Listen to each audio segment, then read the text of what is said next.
Today we'll work on Soldier's Joy in the key of D, played on the banjo, three-finger style without the capo. So we'll start by spiking our fifth string up to an A note, 7th fret spike here, make sure it's in tune. And we'll start off with a basic form of the melody for Soldier's Joy.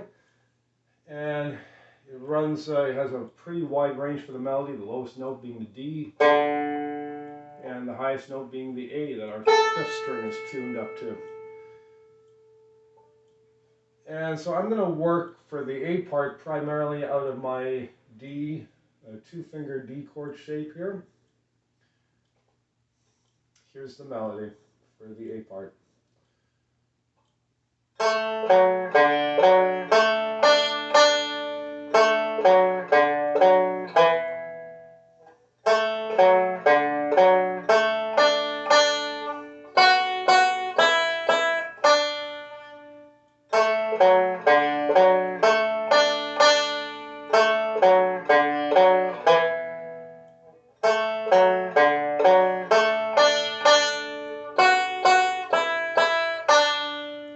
And now the melody for the B part goes up higher, and I'm going to start with I'm going to use my index finger for the 4th fret of the 1st string, my middle finger for the 5th fret of the 1st string, and for the 2nd string. I'm going to grab my E notes here in this secondary position for them, the 5th fret of the 2nd string, instead of the usual 2nd fret of the 1st string, because it's more convenient here. I'll have less jumping around to do. And for the 4th measure of the B part, the notes belong to the A chord, so I'll be barring here at the 2nd fret to play those. And then the last 2 measures end the same way as the A part, so I'll go back to my fingerings that I used for the A part there. Here's the melody for the B part.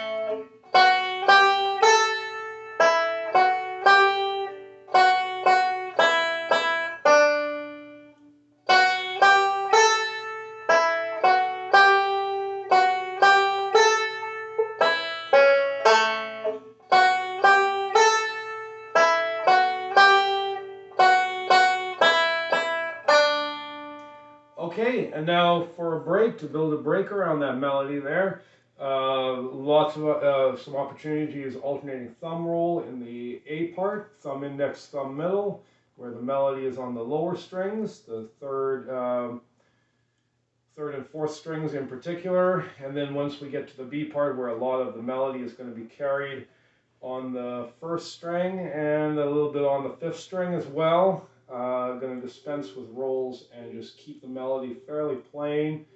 Throw a couple pinches in every so often. And the trick there on the B part is going to be the left-hand timing of making sure that 2 melody notes that are not harmonious with each other don't end up ringing over top of each other. So like my 1st measure of my B part, once I'm done with my G note, I'm going to lift it off while I'm playing my A note.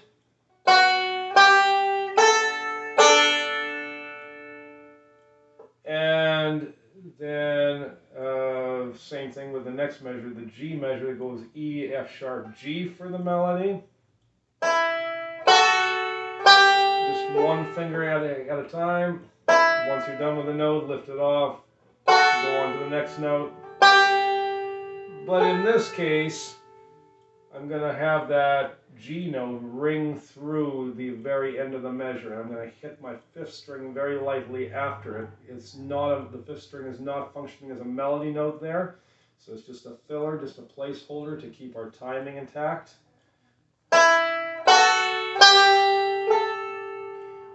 Okay, so start with the A part, working mostly out of the 2-finger D chord shape. Some alternating thumb roll going on there, and then in the B part we have very little semblance of rolls going on. Here we go.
Okay, well, I messed up my second repetition of the B part a little bit near the beginning of it, but I'll play it again and a little bit faster at the end of this video and hopefully get it right that time. Okay, so now for backup, recently we did Boil the Cabbage in the key of D. If you just simply flip the parts around for that, then you come awfully close to the progression for Soldier's Joy. It's just one measure different. There's just one G measure that you'll need to change to a D measure. So you see the chord progression for the B part of Soldier's Joy is exactly the same as the chord progression for the A part of Boil the Cabbage Down.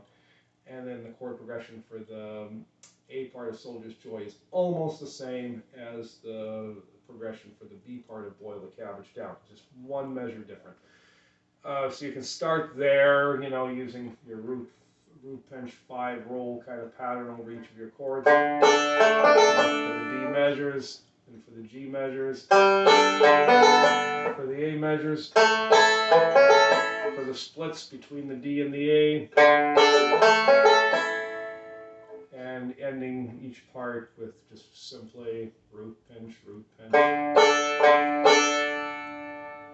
But there's a few other little things you can put in. Even more recently, we also worked on New River Train in the key of D. And we did some runs going from the D up to the A chord, the D to the G chord. And we can also have runs from the G back down to the D chord as well.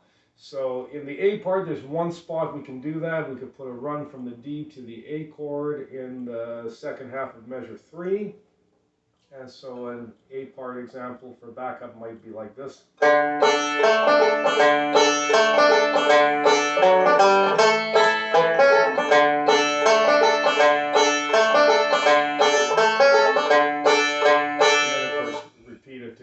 Get 2 A parts back to back. And the notes making up that run that I put into the roll are an F sharp and a G, and that leads us up to the A.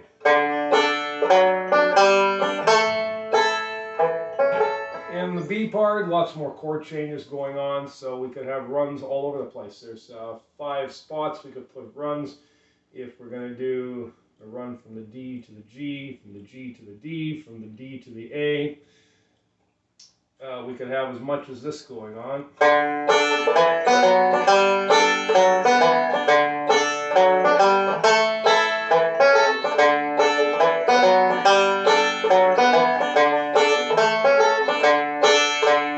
That's kind of, I think that's too much to put into one pass of backup, so you might just be a little bit more selective and use perhaps 2 or 3 runs at most each time you run through the B part backup. Okay, so here I'll play it a little bit faster. I'll play a break, then a round of backup, and then another break, and just end the song right there. 1, 2, 3, 4.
Okay, well, happy picking, and I hope you have fun working on Soldier's Joy.